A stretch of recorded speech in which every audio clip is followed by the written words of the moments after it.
here's a list. This is a good list. This is a very good list to think about. Here are some of the voluntary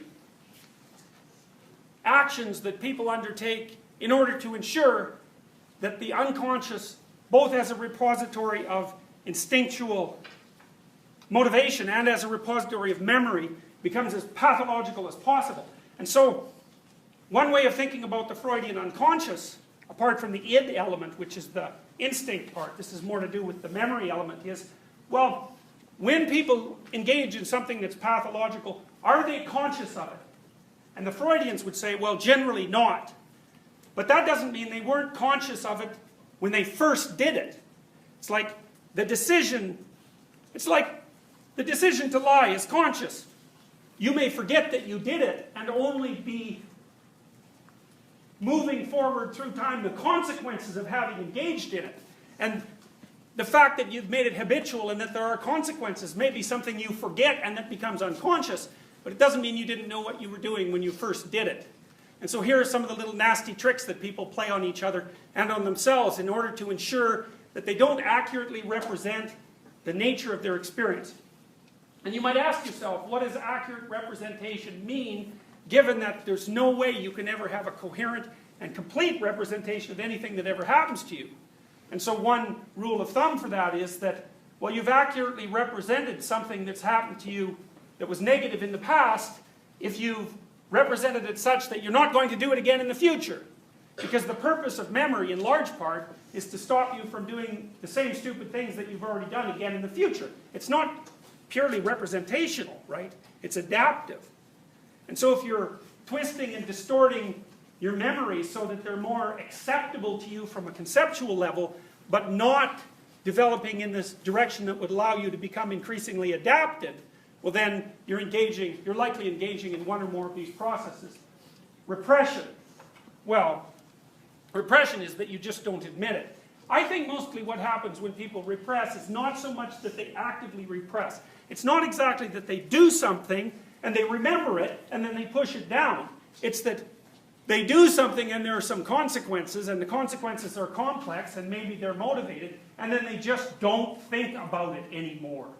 Because it's easy not to think about something. You just don't think about it.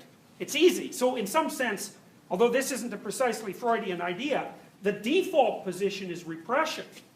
You know, because most of the things that you do are complex and they require articulation in order to understand. You can just avoid engaging in that.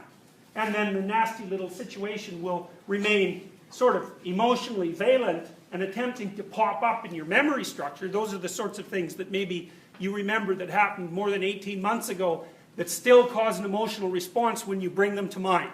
That's a good clue, that there's something there that you have not articulated. Sometimes it's because you don't want to, and sometimes it's just because you can't. You know, you don't know how to make sense out of the occurrence. You know, maybe you were bullied a lot when you were 13. It still bothers you when you think about it, but you still haven't been able to figure out exactly why. Denial. Well, that's just outright. You know, when you're dealing with a teenager and they're lying and you say, "Are you lying?" and they say, "No." Well, that's the end of that. Reaction formation. Oh, that was a sneaky one. So Freud would observe that, for example, in sibling relationships where, you know, one sibling is extremely irritated at the other, but the way they cover that up to themselves and other people is by overdoing it in the other direction. So, you know, maybe a husband is having some serious second thoughts about his wife, and what he does in order to stay unconscious of that particular bit of reality is act with excessive care towards her whenever they go out. And there's always a falseness about that. I mean, if your antennae are up at all, that sort of thing actually, and maybe it's worse for me because I've seen this so often, I'm sensitive to it, that sort of thing really turns my stomach. You know, when you see this saccharine falseness with which people treat each other, you know there's something god-awful brewing right underneath the surface and neither of them will admit to it. You know, a good fist fight would do them a lot of good, but instead they'll just torture each other to death with politeness for 2 or 3 decades. So, displacement, Laurie talked about that one. My boss yells at me, I yell at my husband yells at the baby bites the cat. It's sort of movement of the problem down the dominance hierarchy. Identification.